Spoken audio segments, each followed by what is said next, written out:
Oke, rekan-rekan, mari kita mulai kelas kita. Silahkan Marcelinus membuka dengan doa.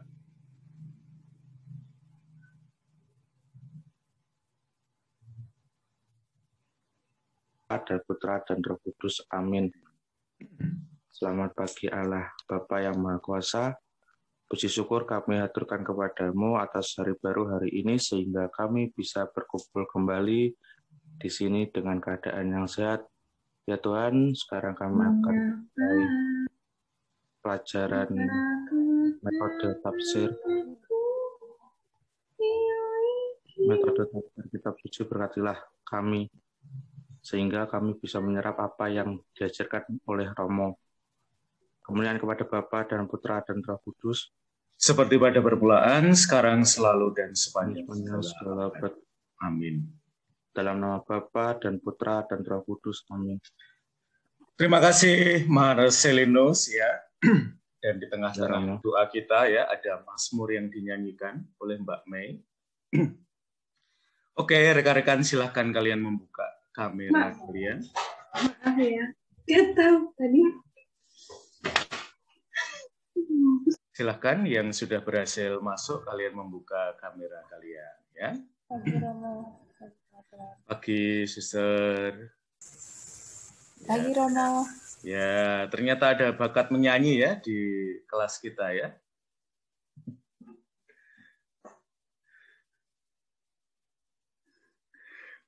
Oke, silahkan. Apakah ada yang agak malu untuk memperlihatkan wajahnya pagi hari ini?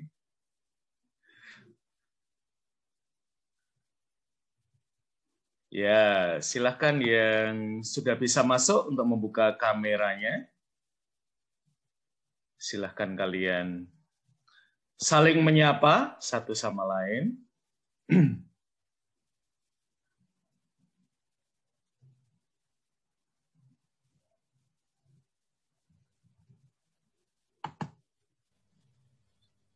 Ya.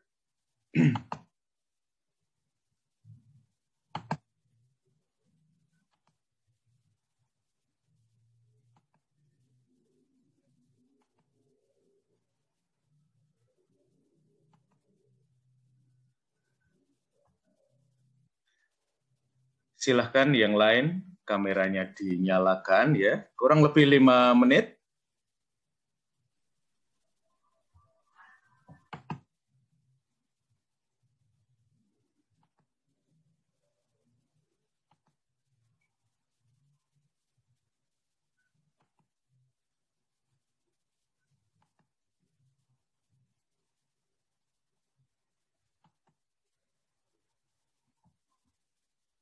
Lima menit aja ya, Mo. Hemat. Oh ya, 5 menit aja ya. Nanti kalau kelamaan jadi cinta Mbak Angela ya. Jadi 5 menit saja.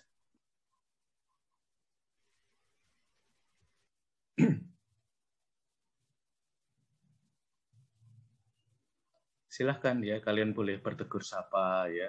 Menyapa teman-teman yang mungkin mau menyapa bidu wanita kita pagi hari ini. Selamat pagi, teman-teman. Suster Mei. Selamat juga semuanya.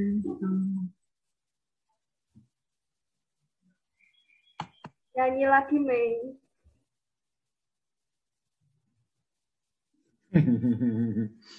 Iya.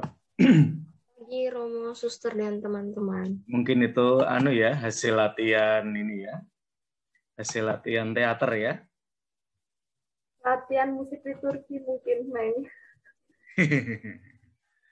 Ya.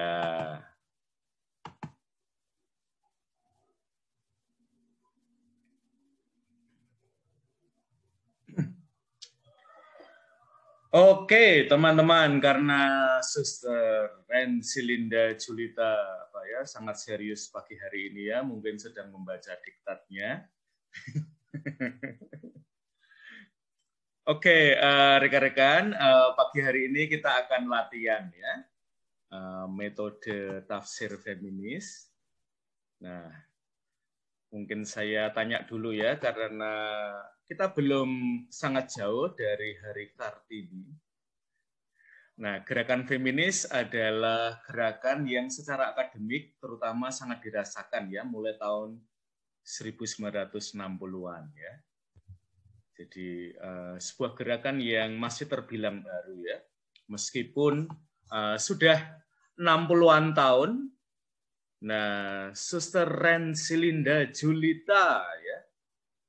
Suster merasa nggak sih bahwa ada sesuatu yang berubah dalam hidup perempuan? Sekurang-kurangnya yang Suster alami ya. Mungkin dalam kurun waktu 60 tahun terakhir ini ya. Silakan, Suster. Silakan di-unmute, Suster. Ya. Kira-kira selama 60 tahun terakhir ini, Suster merasa ada sesuatu yang berubah tidak dalam hidup kaum perempuan, terutama di Indonesia, sebagai efek positif ya dari gerakan feminisme yang berkembang di dunia.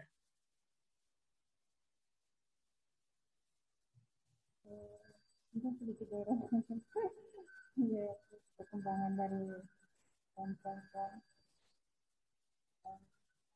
Tidak kedengaran, Suster. Tidak kedengaran, Suster, ya.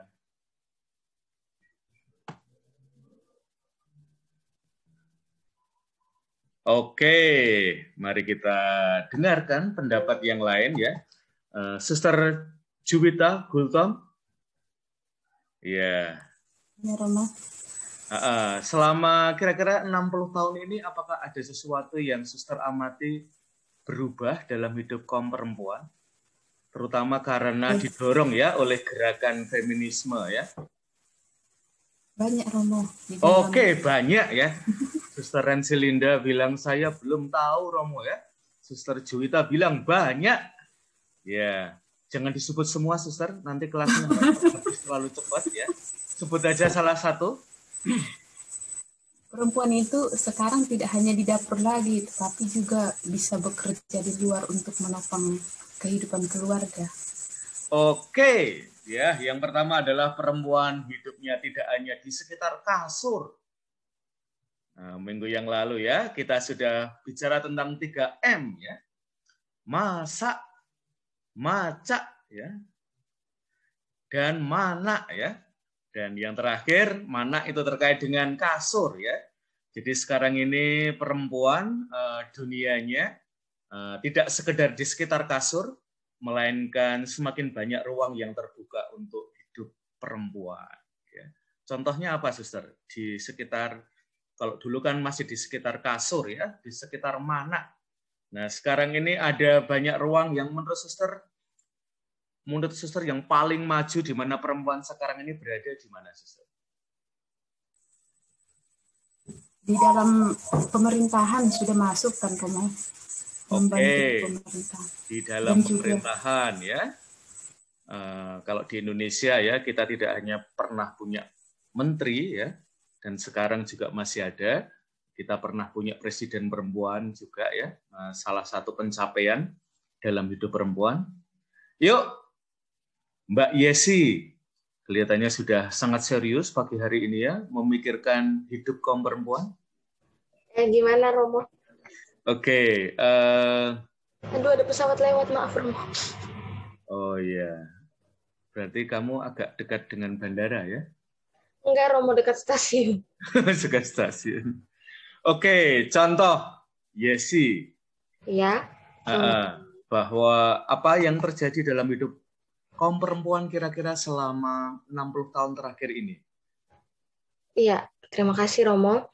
Mungkin perubahan di dalam hidup perempuan untuk masa kini bisa disebut sebagai emansipasi wanita, seperti itu, Romo.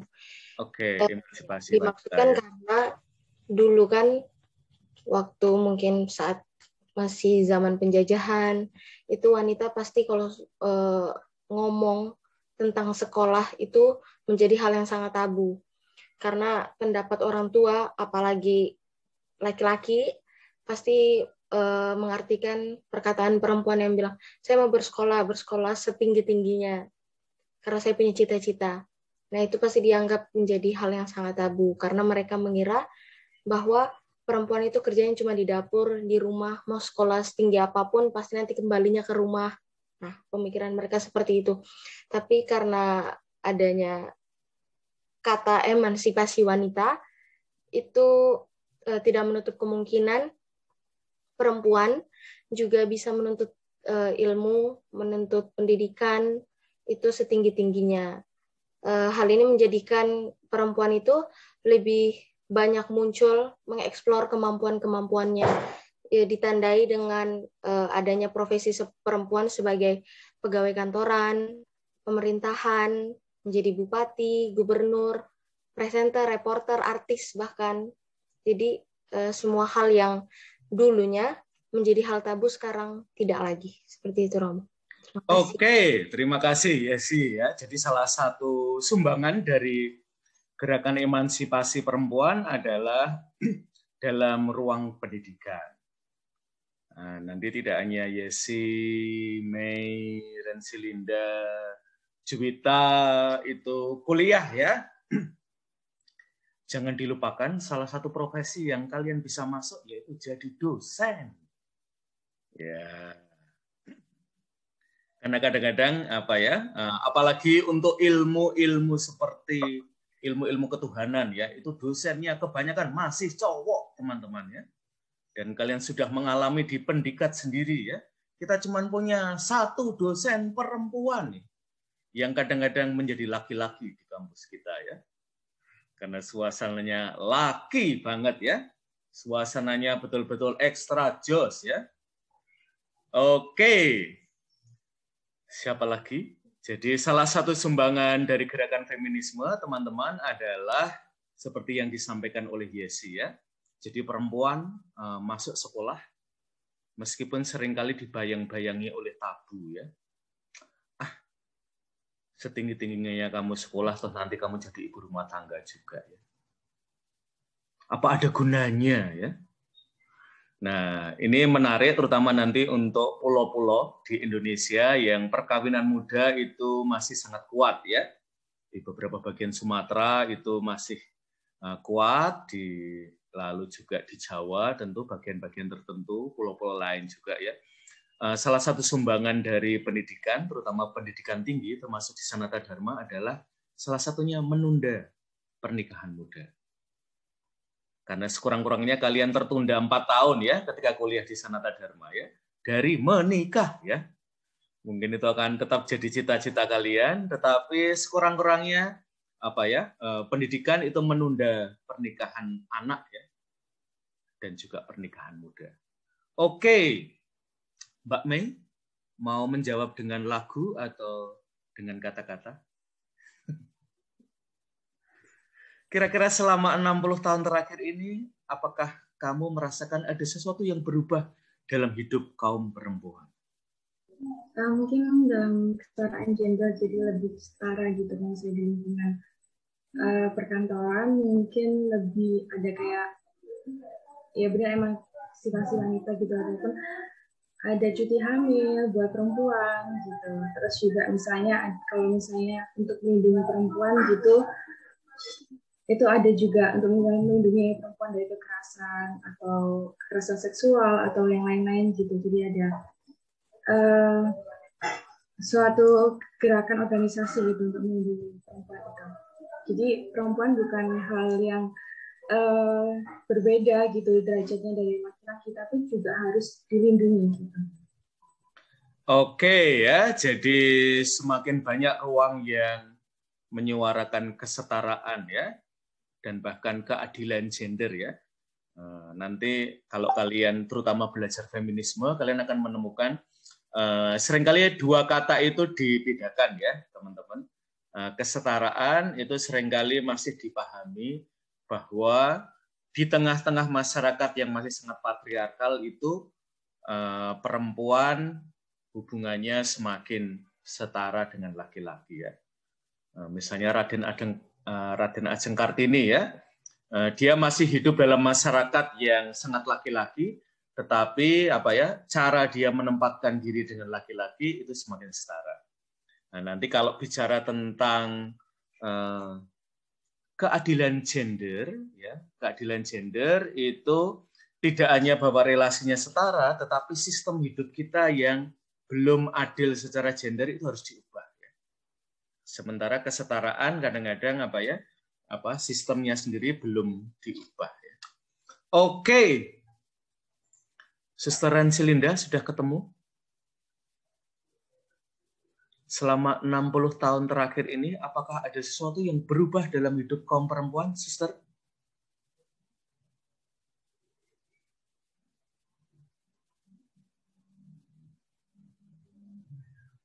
Wah, malah Suster ngetik-ngetik sendiri ya. Dan nanti ya, seperti dikatakan oleh Mei ya, kesetaraan dan bahkan keadilan gender itu semakin kita alami ya. Kadang-kadang cara kita ya, cowok ya, kalau melihat perempuan ya, misalnya lebih ekspresif ya, emosinya lebih disampaikan ya. Kadang-kadang cowok itu ini Mbak Mei lagi PMS ya. Makanya dia lebih aktif daripada hari-hari biasa ya. Makanya pagi hari ini Mbak Mei menyanyi ya. Lagi PMS Mbak Mei? Tidak ya. Oke, Mbak Cindy. Yo, Mbak Cindy. Kira-kira selama 60 tahun terakhir ini, apakah ada sesuatu yang berubah dalam hidup Mbak Cindy atau dalam hidup kaum perempuan? Oh ya, Romo. Sudah pasti ada. Dan kita lihat sekarang ini kan suara-suara wanita itu sudah didengar gitu. Jadi yang dulunya mungkin kita berada di belakang dan tidak bisa bersuara, sekarang ini suara-suara kita itu bisa didengar.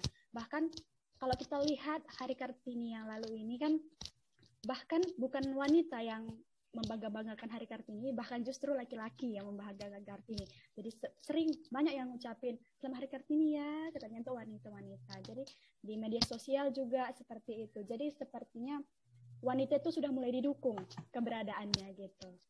Jadi berhubung saya kan orang keturunan Batak, nah laki-laki ini penerus marga dan seringkali wanita itu tidak dulunya sebenarnya.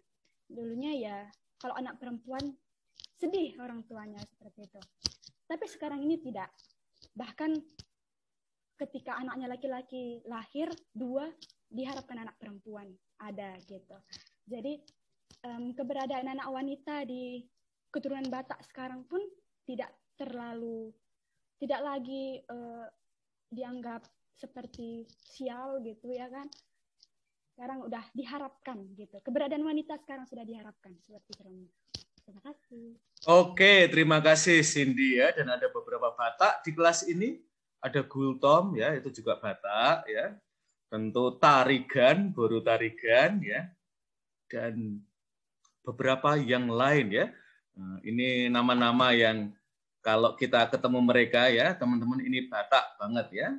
Meskipun Boru Tarigan ini kelihatannya lembut sekali dalam berbicara ya, tapi ini Batak 100% teman-teman ya. Batak Karo Romo, kalau Batak Karo. Batak Karo ya, Bataknya Ludra Ginting ya, itu Karo ya. Ginting. Oke, terima kasih ya. Jadi perempuan tidak hanya konco wingking. Konco wingking itu adalah teman di belakang ya. Jadi misalnya tadi Cindy sudah mengatakan ya, ketika misalnya ada pertemuan atau apa ya, pada era-era sebelumnya perempuan itu berada di ruang belakang, menyiapkan minuman, lalu tetap stay ya di belakang. Sekarang ini perempuan dihadirkan di dalam pertemuan bersama ya, suaranya didengarkan, dan bahkan tadi Cindy mengatakan ya, kehadiran saya itu diharapkan oleh bapak ibu saya ya. Jadi ketika kakak saya cowok ya sudah lahir, yang kedua cewek deh ya. Nah ini sesuatu yang berubah ya.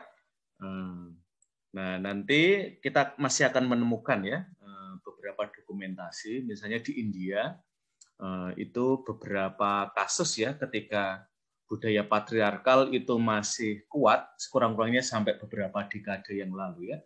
Kadang-kadang ketika perempuan itu sedang mengandung dan diketahui bahwa bayinya itu perempuan, beberapa itu dibunuh.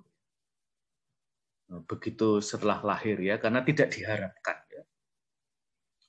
Lalu di negara-negara yang lebih maju, atau yang padat penduduknya, kadang-kadang terutama dengan kebijakan one child policy ya, kebijakan cuman boleh memiliki satu anak.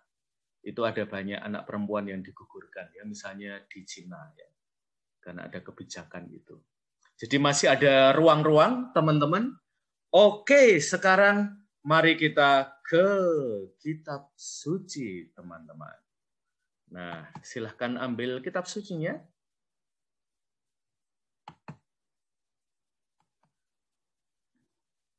Ya, silahkan kalian membuka Injil Lukas. Kita akan melihat salah satu Injil, salah satu teks kitab suci yang berbicara tentang perempuan adalah Injil Lukas. Nah, pagi hari ini saya akan memperkenalkan kalian dengan sebuah film yang sekarang saya minta cowok Mas Rizky Widitomo ya. Saya ingin melihat apakah Mas Rizky punya kepekaan gender ya.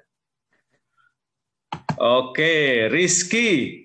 Ya, Ramo. Kalau dari cara pandang kamu, kira-kira feminisnya di mana ya bagian dari film ini? Kalau tunjukkan feminismemu ya. Yuk. Ya, kalau dari saya sih Ramo, ketika saya mengamati film tadi, ya feminisme itu ketika Maria mengunjungi Elizabeth dengan dan ada ya seperti persaudaraan yang begitu erat di antara mereka dan ya adanya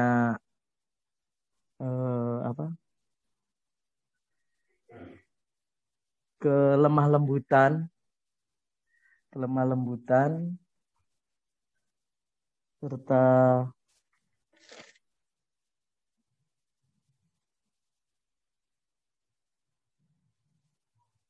gimana juga perjuangan Maria untuk mengunjungi Elizabeth ketika pada masa itu memang ya, tidak mudah.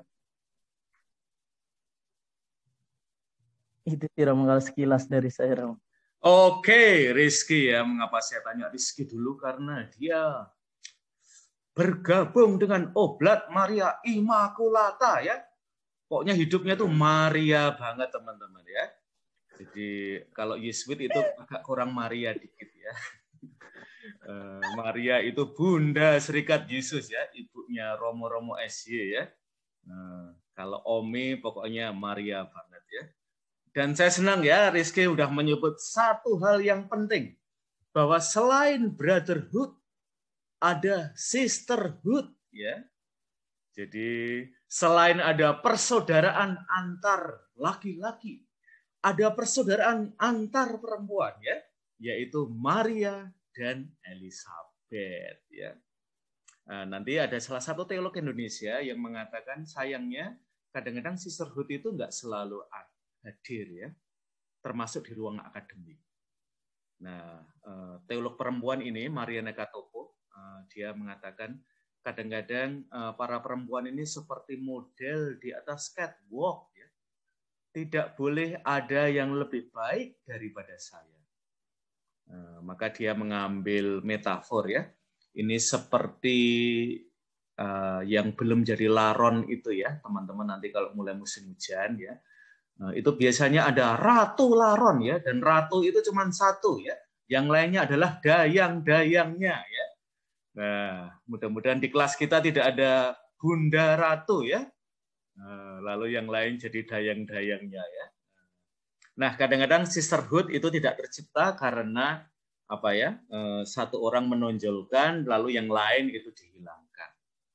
Nah, Marianne Katopo itu cerita ya. Nah, dia menulis buku yang banyak dipakai di sekolah-sekolah teologi di luar negeri, kecuali di alma maternya sendiri, yaitu di Sekolah Tinggi Teologia Jakarta.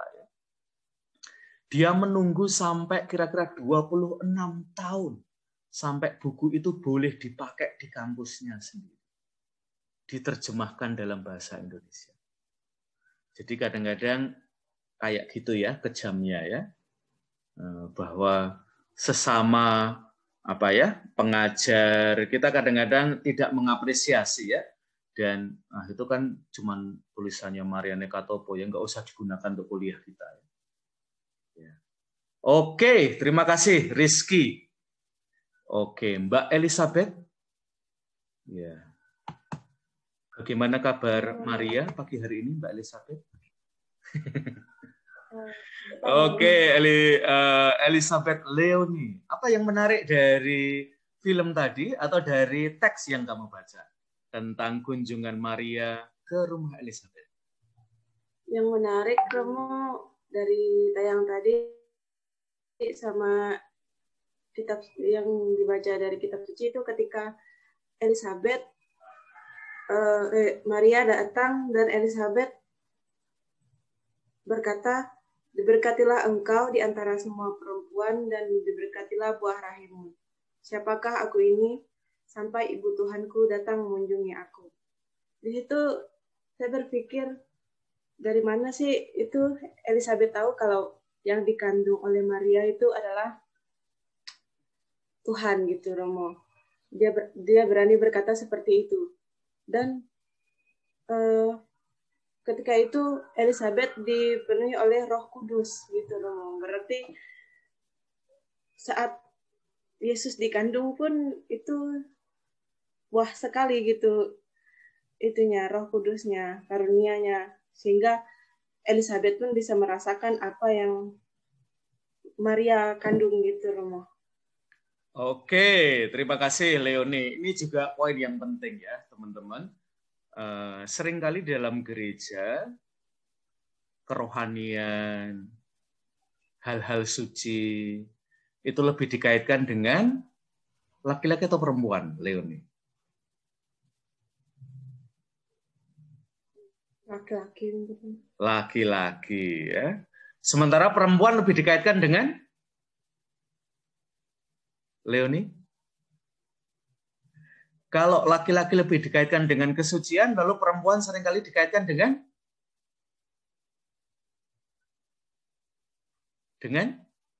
lawannya kesucian? Dosa. Dosa, ya. Sekarang ini tebak-tebakan ya. Kalau perempuan bisa menjawab, kalian jadi adik saya. Kalau laki-laki bisa menjawab, jadi pembantu saya. Pembantu kayaknya nggak cocok ya. Asisten Romo Andelas ya. Asisten rumah tangga ya. Oke, pertanyaannya adalah, dari antara santo-santa, siapakah santo atau santa yang terbucin? Ya. Yang paling budak cinta siapa ya di antara santo-santa ya? Yang terbucin siapa kira-kira? Wah, ini di belakangnya Budi Rizky ini ada siapa ini ya? Dia mau ikut kelas kita atau mau kuliah di Pendikat?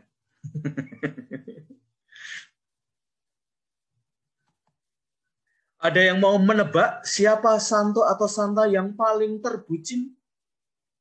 Saya, Romo. Oke, siapa ini? Santo Agustinus, Romo. Oke, Santo Agustinus. Mengapa Santo Agustinus?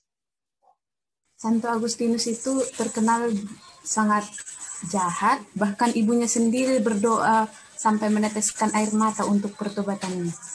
Oke ya, Suster Juwita, Anda hari ini dapat pialanya ya. Salah satu santo yang terbucin dalam gereja adalah Agustinus. Nah, tentu ada Ignatius Loyola juga bucin ya. Ada Teresa dari Avia ya, itu bucin ya. Lalu Yohanes dari salib itu juga bucin banget ya. Kalimat yang paling bucin dari Santo Agustinus adalah ini, teman-teman. Terlambat aku, Tuhan. Terlambat aku mencintai kamu. Hatiku tak akan beristirahat sampai aku beristirahat dalam Engkau. Nah, silakan disimpan untuk malam minggu nanti ya. Nah, ini santo yang terbucin menurut Romo Andalas ya, dan menurut Suster Juwita Gultom ya. Mengapa Santo Agustinus ini terbucin dan kita kaitkan dengan feminisme, teman-teman ya. Yang terbucin kita singkirkan dulu ya. Tetapi Santo Agustinus ini termasuk dalam santo laki-laki ya. Dan tadi bahwa perempuan itu lebih kita kaitkan dengan kedosaan. Ya. Salah satu kata-kata yang diungkapkan oleh Santo Agustinus atau sekurang-kurangnya dialamatkan pada Santo Agustinus adalah di manakah letak kedosaan manusia? Dan jawabannya adalah di selangkangan perempuan. Nah, ini Bruder Rizky ya, tidak perlu membayangkan ya, Bruder ya. Terlalu pagi ya, kita membayangkan Santo Agustinus saja ya. Nah, itu teman-teman ya. Kalau ini ya, hidup laki-laki itu seringkali dikaitkan dengan keilahian, dengan Allah. Sementara tubuh perempuan seringkali dikaitkan dengan kedosaan ya. Sekurang-kurangnya kecenderungan untuk kedosaan. Dan simbolnya menurut saya kurang adil ya secara gender ya. Mengapa tidak di selangkangan laki-laki ya? Mengapa hanya di selangkangan perempuan? Memang di selangkangan perempuan ada apanya di situ ya? Ya, itu ya. Maka mungkin nanti ya teman-teman, terutama dalam teologi juga di dalam budaya, itu ya selangkangan perempuan adalah bagian tubuh yang paling harus ditutupi ya. Saya 2 tahun di Laut Pasifik teman-teman, di situ ya biar teman-teman tahu ya, saya pernah ya naik pesawat ke sebuah pulau yang sangat alamiah ya teman-teman. Dan ketika saya turun ya, saya disambut oleh mbak-mbak ya, dikalungi bunga ya. Bukan itu yang paling menarik buat saya ya. Tetapi mbaknya ini ya sama sekali tidak mengenakan pakaian di bagian atasnya ya. Ya, jadi saya agak kurang konsentrasi ya ketika saya dikalungi bunga oleh mbak-mbak itu ya. Saya ada di pulau itu 3 hari ya teman-teman. Dan kesana kemari ya ibu-ibu, mbak-mbak ya jalan-jalan itu tidak pernah mengenakan pakaian atas ya. Wah, saya menyesal sekali ya. Kok saya cuma 3 hari ada di situ ya. Nah, lalu saya browsing ya teman-teman. Karena ini sesuatu yang tidak saya temukan di Indonesia ya. Bayangkanlah ya. Kalau hari ini para mahasiswi ya. Seperti di pulau itu ya. Nah, dan kemudian saya tahu teman-teman. Ternyata untuk masyarakat Pasifik ya. Payudara itu bukan objek seksualitas ya teman-teman. Maka para perempuan di situ enggak apa-apa ya jalan ke sana kemari, shopping di mall itu kadang-kadang mengenakan BH, kadang-kadang tidak mengenakan BH sama sekali ya. Jadi mereka jalan ke sana kemari ya. Nah, lalu objek seksualitas apa ya? Lagi-lagi ya, Bruder ya, tidak usah berimajinasi yang lebih daripada yang saya katakan ya. Lalu objek seksualitas perempuan Pasifik itu ada di mana teman-teman? Ada di kakinya teman-teman ya. Dan tentu selangkangannya ya. Maka di sana perempuan itu yang ditutupi adalah kakinya dan bukan bagian atas tubuhnya ya. Maka kita jarang lihat kaki siswa-siswi kita ya. Karena selalu ditutupi sampai mata kaki ya. Nah, ada beberapa kegiatan di mana anak perempuan kita itu terpaksa memperlihatkan kakinya ya, yaitu ketika lomba lari, teman-teman. Karena lomba lari dengan pakai rok sampai mata kaki itu susah larinya ya. Maka para perempuan itu harus mengangkat roknya ya. Dan biasanya dalam acara itu penonton laki-lakinya banyak sekali ya, penuh lapangannya ya. Karena itulah satu-satunya kesempatan melihat kaki perempuan di pulau itu ya. Oke, mari kita kembali ke selangkangan ya. Terima kasih Suster Juwita ya, sudah menunjukkan santo yang paling bucin yang ada dalam gereja kita ya. Oke, mari kita cari lagi ya, Suster Alfia. Yuk, Suster. Ya, tidak perlu malu-malu, Suster. Saya tidak akan bertanya tentang letak kedosaan pada Suster ya. Tetapi saya mau tanya pada Suster ya, apa yang menarik dari entah potongan film tadi atau dari kisah kunjungan Maria ke Elizabeth yang mungkin belum disebut oleh teman-teman Suster. Yang Suster lihat, saya lihat ini deh. Silakan Suster. Dari potongan film tadi Romo, boleh, adanya ya. Persaudaraan. Jadi di situ letak bagaimana Maria datang mengunjungi Elizabeth. Dia merasakan apa yang dirasakan oleh Elizabeth sehingga adanya persaudaraan dia datang mengunjungi. Oke, ada persaudaraan menggarisbawahi yang dikatakan oleh Bruder. Apakah ada hal yang lain, Suster? Belum ada, Romo. Belum ada. Oke ya. Wah, ini saya harus mencari Saya boleh menjawab? Oh, boleh. Silahkan, Mbak Mei. Okay. Nah, tidak usah menjawab tentang letak kedosaan ya, Mbak Mei ya. Astagfirullahaladzim. Yuk. Oke, mungkin ada apa mukjizat kesuburan dari Elizabeth. Oke, teman-teman, itu salah satu yang penting. Yaitu adalah kesuburan Elizabeth. Jadi salah satu penanda terutama hidup perempuan, terutama dalam masyarakat patriarkal adalah kesuburannya. Nah, pada kasus Elizabeth ada kasus kemandulan ya. Karena sampai pada usia lanjut dia belum bisa memberikan anak kepada suaminya ya, Zakaria. Nah, di sini yang penting adalah teman-teman ini ya, yaitu intervensi Allah di hadapan sesuatu yang secara manusiawi, secara natural itu tidak bisa diatasi. Jadi, intervensi Allah itu menjadikan yang mandul menjadi subur. Terima kasih Mbak Mei. Anda dapat piala dari saya pagi hari ini.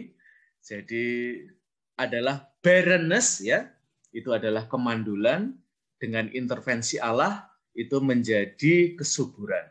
Hal yang mustahil secara manusiawi menjadi mungkin karena intervensi Allah ya. Dan nanti juga dalam kasus Maria, yaitu kemudaan dia, virginity dia ya, bahwa virginity itu memiliki unsur kesuburan juga ya. Maka suster-suster ya, meskipun nanti Mei, Yesi, Leoni, nanti kalau Reuni mungkin 20 tahun lagi ya, mungkin sudah beranak pinak, bukan beranak pinak ya, itu sudah memiliki beberapa anak gitu ya. Suster Afia tidak perlu iri ya, kok saya masih tetap satu aja ya, kok saya belum membelah diri ya. Karena kemurnian itu juga punya unsur kesuburannya ya, Suster ya. Kalau saya nggak jadi Romo ya, gimana saya mau menyapa para mahasiswi di kelas ini ya, bisa mencintai mereka tanpa membeda-bedakan ya. Kalau saya jadi jadi cowok biasa ya, saya akan milih salah satu dari kalian ya. Tetapi karena saya hidup murni, tak pilih semua dari kalian ya. Tanpa kecuali ya, kecuali Bude Rizky nggak saya pilih ya. Karena nanti ada masalah ya kalau saya juga mencintai Budi Rizky ya. Oke, terima kasih Mbak Mei ya. Ini menurut saya salah satu sumbangan yang menurut saya istimewa, yaitu apa ya, intervensi Allah di hadapan keterbatasan manusiawi. Ya. Oke, apakah ada lagi yang bisa ditemukan teman-teman dari kisah kunjungan Elizabeth, kunjungan Maria ke rumah Elizabeth?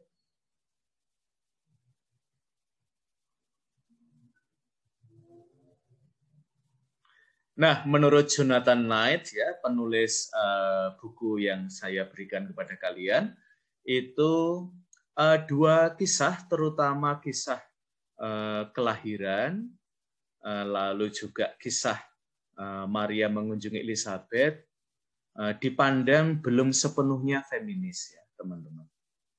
Mengapa belum? Karena yang menjadi tema besar adalah justru sosok dua laki-laki di dalam kandungan Maria dan Elizabeth. Maka gagasan feminisme yang ada dalam kisah kelahiran Yesus, juga kisah kelahiran nanti Yohanes, lalu kunjungan Maria ke rumah Elizabeth, ini perlu dilengkapi ya dengan perikop-perikop lain. Karena kalau tidak, nanti kita hanya mendapatkan gambaran yang separuh saja ya tentang feminisme dalam Injil Lukas. Ya. Jadi apa? Maria dan Elizabeth menurut Jonathan Knight dalam bukunya bukan protagonis di dalam kisah ini. Yang protagonis meskipun tidak muncul di panggung adalah Yesus dan Yohanes. Nah, sementara kalau kita mau apa ya sangat menekankan feminisme, tidak hanya perempuan itu menjadi protagonis, tidak hanya perempuan itu punya kata-kata, karena bisa jadi ya meskipun perempuan itu tampil di panggung, tapi jadi figuran ya.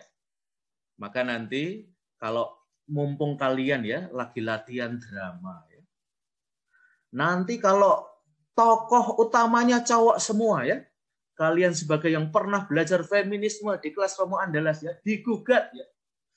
Kok tokohnya cowok semua ya? Perempuannya di mana? Romo Murti dan Romo Isworo ya. Ya. Nanti salah satunya itu ya, teman-teman ya.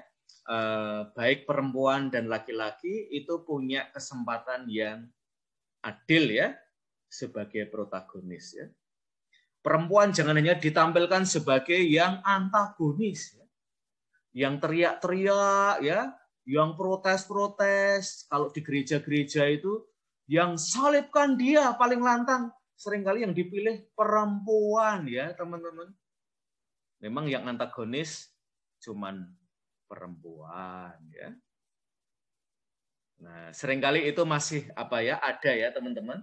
Maka nanti kalau kalian membuat kisah pasio ya, itu kita perlu memberikan ruang kepada perempuan untuk menjadi protagonis. Ya. Oke, sekarang teman-teman mari kita buka Injil Lukas bab 7.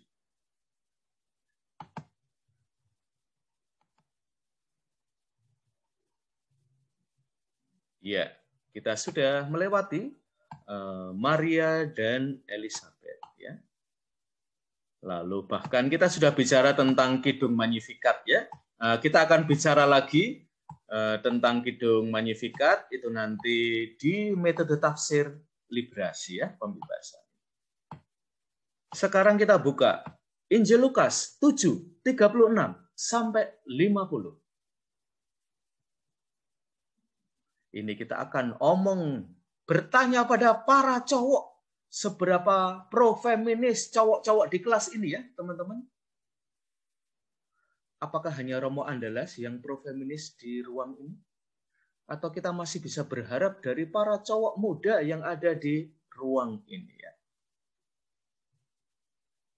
Oke, silakan kalian baca sebentar ya. Ini teman-teman nanti di dalam kajian feminisme itu kita menyebutnya sebagai intertekstualitas ya.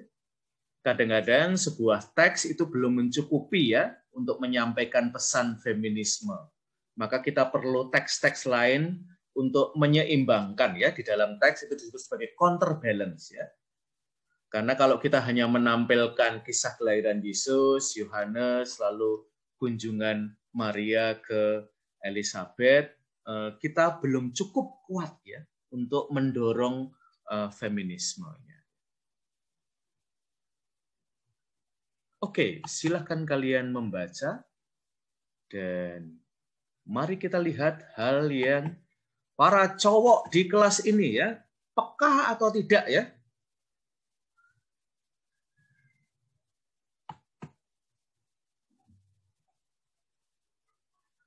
Oke, kita ke Benediktus. Silahkan Mas Benediktus ya, sudah memakai perisai ya. Pacaran tidak perlu. Wah, ini agak kasihan ini ya, Mas Marcelinus ya. Mas Benediktus ya, Mas Benediktus. Yuk, Benediktus.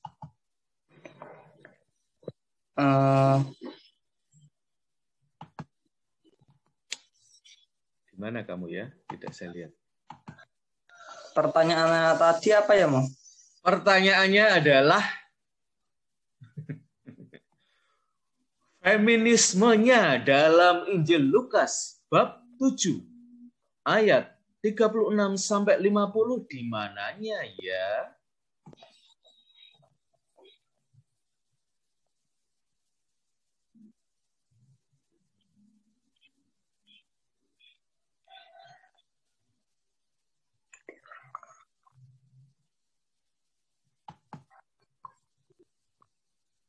Atau anti-feminismenya di dalam perikop itu di mananya?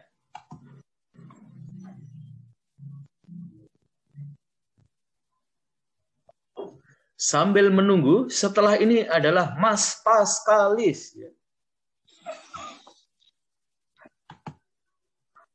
Yuk, Benediktus, sudah ketemu?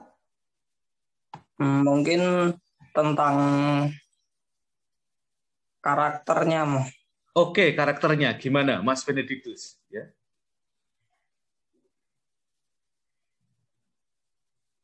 Yang pertama ada Simon itu. Ya, ada Simon. Ya, ini bukan Simon Petrus ya, teman-teman ya. Simon yang mengundang Yesus untuk makan malam. Gimana karakternya Simon? Mas Benediktus.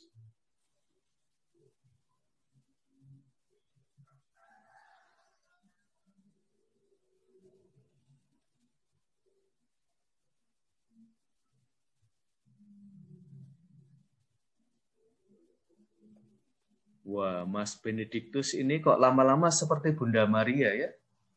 Menyimpan segala sesuatu dalam hati dan merenungkannya ya. Yuk, Benediktus, silahkan.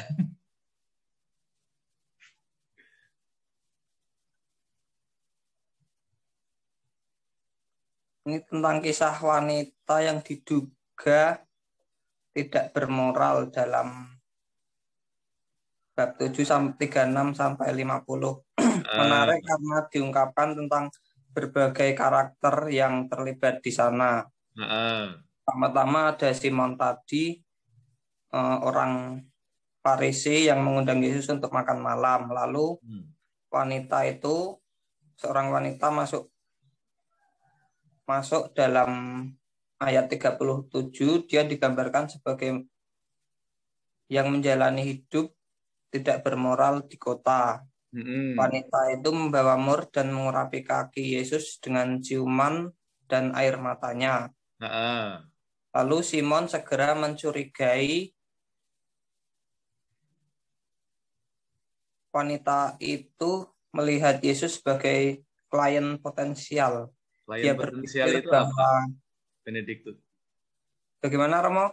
Klien potensial itu apa? Klien potensial. Sebentar.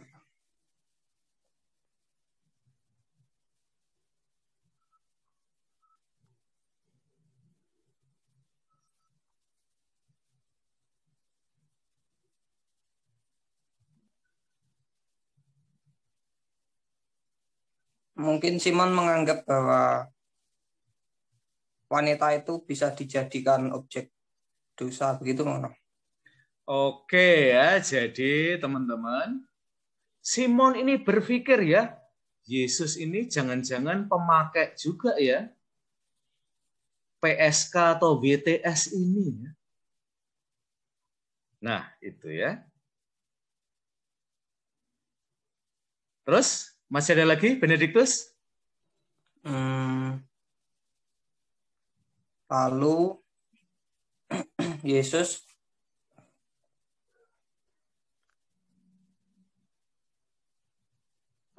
menceritakan tentang perumpamaan tentang pengutang untuk menegur Simon. Perumpamaan itu mengarah pada kesimpulan bahwa banyak dosa wanita telah diampuni. Dengan demikian, hal itu merongrong ekspektasi yang dibangun naratif. Simon berpikir jika Yesus adalah seorang nabi, dia harus tahu bahwa wanita itu adalah seorang pelacur.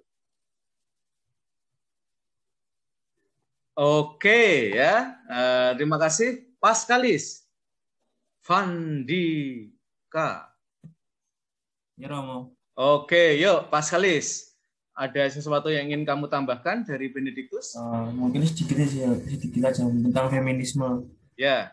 Kan dilihat dari ayat 37-38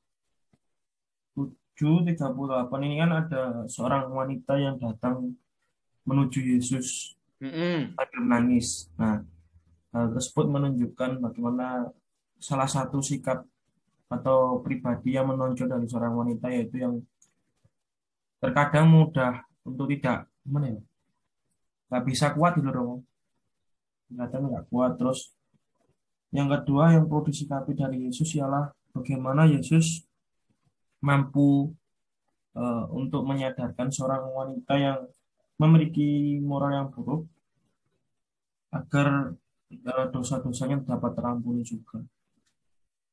Oke ya. Kita masih pengen mendengarkan suara para cowok. Ignatius Agung. Ya, gimana Ignatius Agung? Ada yang ingin kamu tambahkan? Ada yang ingin kamu koreksi dari teman-teman kamu? Silahkan. Menurut saya segi feminisnya itu ketika wanita berdosa itu membasuh kaki Yesus. Membasuh kaki Yesus. Mengapa itu feminis sekali Ignatius Agung ya? Karena itu seperti wujud bersalah dan ingin melayani gitu. Wujud bersalah dan ingin melayani ya. Karena perempuan itu suka melayani teman-teman ya. Menurut Ignatius Agung ya. Diceritakan bahwa wanita tersebut awalnya membasuh kaki Yesus dengan air matanya, lalu menyekanya dengan rambutnya. Tak lupa bahwa disebutkan wanita tersebut juga menciumi kaki Yesus. Iya, tidak hanya mencium, tapi menciumi kaki Yesus ya. Menurut saya bagian itu menampilkan bahwa wanita tersebut ingin bertobat. Rasa bersalahnya itu sangat tinggi menurut saya. Oke, Ignatius Agung, terima kasih ya. Septian.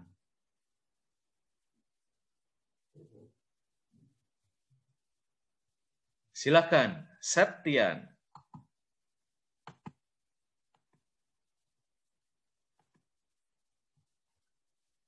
Apakah kamu di halaman yang sama dengan saya, Septian?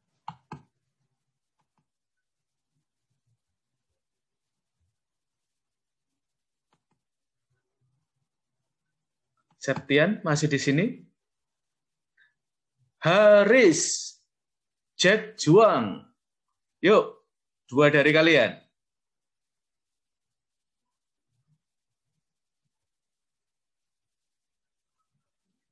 Haris, Jack Juang.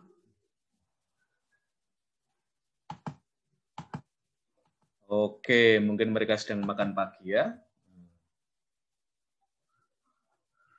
Oke, sambil menunggu Haris dan Jack Juang ya, nanti saya tanya mengapa kalian tidak ada di kelas ini ya. tapi nanti aja setelah kelas ya. Teman-teman, yang menarik adalah perbedaan dari cara Yesus melihat perempuan itu dengan cara Simon melihat perempuan itu. Ignatius Agung ya, karena kamu masih ada di sini. Apa perbedaan cara Yesus melihat perempuan itu dan cara Simon melihat perempuan itu?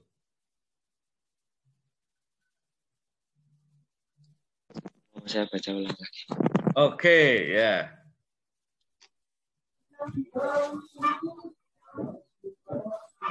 Perbedaannya adalah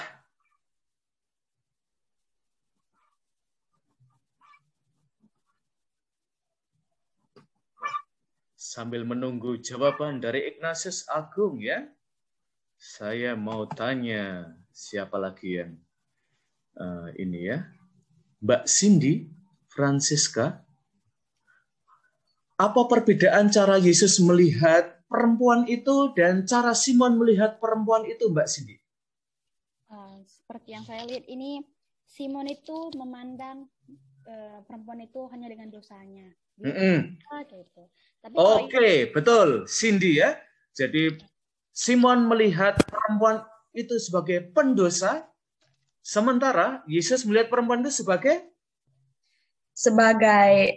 ya bisa diampuni gitu, karena dia telah berbuat kasih, makanya dosanya sudah diampuni gitu. Tidak hanya melihat dosa, tapi lihat bagaimana dia sudah melakukan kasih itu kepada Yesus gitu. Oke, ini bukan pertanyaan interogasi ya Mbak Cindy ya. Mudah-mudahan kamu tidak tersinggung dengan pertanyaan saya ini. Kapan kamu terakhir mengaku dosa? Waktu saya komuni pertama, Romo. Waktu komuni pertama. Oke, ada satu kata ketika kamu menerima sakramen rekonsiliasi ya, yang kamu minta dari Romo ya. Kata apakah itu Mbak Cindy? Ampunilah dosa saya gitu. Ampunilah dosa saya ya. Suster kelas 6 SD. Gultom ya. Karena memegangi dahinya ya. Ya ampun Mbak Cindy. Lama banget itu. Suster Juwita, kata apa yang Suster minta dari Romo waktu di ruang sakramen rekonsiliasi, Suster? Saya mohon pengampunan dan penitensi yang berguna bagi saya. Oke, kalimat yang kedua itu yang saya cari, Suster dan Mbak Cindy ya. Yaitu saya mohon pengampunan dan penitensi ya. Karena kalimat ini agak sering disalah ucapkan terutama oleh anak-anak ya. Teman-teman, penitensi ya, bukan penistensi ya. Jadi teman-teman, perempuan itu dipandang oleh Yesus sebagai peniten.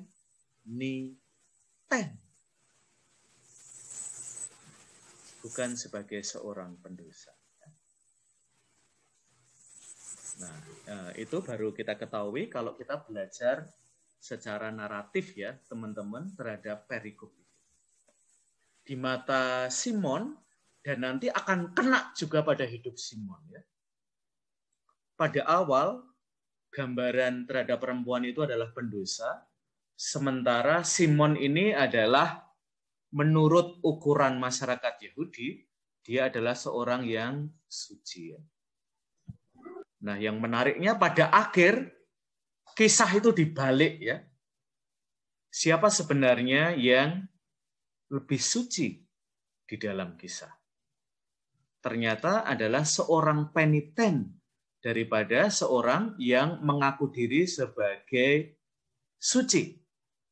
Nah, lalu pada akhir kisah itu ada pembalikan ya teman-teman ya, pembalikan status. Jadi sekarang ini yang membutuhkan penitensi adalah Simon dan bukan perempuan itu. Karena perempuan itu sudah menjadi peniten ya di dalam kisah Injil ini ya. Oke, Mbak Leoni masih bisa menemukan sesuatu dari kisah perempuan dan juga kisah Simon ini?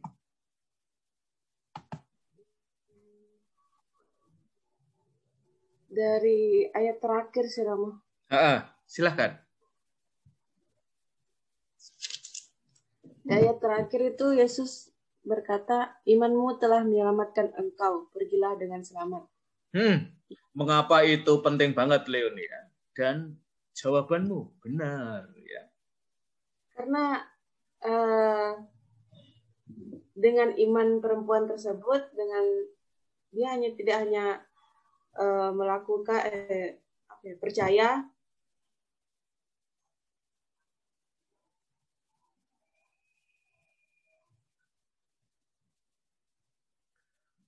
Oke. Terus, Leonie? Yesus dengan air matanya tersebut dan dengan oleh imannya. Jadi dia tidak hanya percaya, dia juga mengimani bahwa Yesus itu bisa mengampuni dosanya. Maka Yesus berkata, imanmu telah menyelamatkan engkau. Pergilah dengan selamat. Begitu, Roh. Oke, teman-teman ya. Leonie mengajak kita untuk melihat bahwa perempuan ini tidak hanya seorang peniten. Dia lebih daripada itu. Dia adalah seorang beriman. Ya. Dan itu diapresiasi oleh Yesus. Maka nanti teman-teman kalau kita mencari ya sosok-sosok iman, jangan melupakan perempuan. Karena perempuan itu kita menemukan ya banyak sosok beriman ya, yang dalam bahasa Paus Fransiskus, para perempuan itu keberimanannya barangkali tidak dengan hafal ya kredo, apalagi kredo yang panjang itu ya, dengan rumusan-rumusan iman. Tetapi perempuan itu keberimanannya terletak ketika dia misalnya mendaraskan bulir demi bulir rosario. Ketika perempuan dalam situasi yang paling gelap dalam hidupnya, dia masih bisa menyalakan lilin. Disitulah ya iman perempuan itu menjadi sangat nampak. Oke teman-teman, karena kita sudah 1 jam ya ternyata ngobrol-ngobrol ya. Dan nanti beberapa bagian lain dari perikop ini silahkan kalian baca ya, seperti tadi Benediktus ya, dia menampilkan kepada kita cara baca dia. Oke teman-teman, sebagai penutup saya ingin menampilkan, sebentar ya, karena saya lupa harusnya saya tidak merekod. Kita akan mengakhiri kelas kita dan saya ingin menutupnya dengan mengapa pendekatan feminis ini penting ya. Dan tadi sebenarnya sangat nampak ya di dalam film yang terakhir, director dari film ini memberikan ruang ya, memberikan suara kepada Maria, sehingga dia tidak hanya mendengarkan ya nubuat dari Simeon, melainkan dia bertanya ya. Coba katakan ya. Apa yang kamu lihat dalam diri saya ya. Sampai akhirnya Simon mengatakan bahwa sebuah pedang itu akan menusuk ya hati kamu ya, akan merobek hati kamu. Nah, teman-teman, seringkali yang harus kita lakukan adalah memberikan suara kepada perempuan ya. Karena dengan itulah kita semakin mendorong ya keadilan gender ya. Dan saya berusaha sebaik mungkin selama kelas ini ya untuk memberikan tempat pada para perempuan di kelas ini dan juga para cowok di kelas ini ya. Kurang lebih suara kalian seimbang mudah-mudahan ya. Dan itu yang teman-teman terutama nanti kalau kalian ada kesempatan di mana kalian membimbing umat, mungkin juga bahkan di kelas agama ya. Injil Lukas adalah satu Injil yang bisa kalian rujuk ya, terutama kalau kalian mau bicara tentang keadilan gender. Dan jangan hanya pada perikop-perikop awal, karena perikop-perikop awal itu masih banyak menggunakan bentuk yang sudah tersedia ya, dan ini kurang memberikan ruang bagi para perempuan, termasuk dalam sosok Maria dan Elizabeth. Maka harus kita lengkapi dengan sosok-sosok perempuan lain di dalam Injil Lukas ya, sehingga gambaran kita menjadi lebih penuh ya terhadap sosok perempuan ya sebagai subyek yang berkata-kata, sebagai protagonis, sebagai sosok beriman, dan nanti juga sebagai sosok evangelizer ya, pewarta ya. Nah, jadi gambaran kita tentang pewarta itu jangan cowok terus ya, tetapi juga perempuan harus kita bayangkan ya sebagai evangelizer ya, sebagaimana disampaikan oleh Paus Fransiskus. Oke,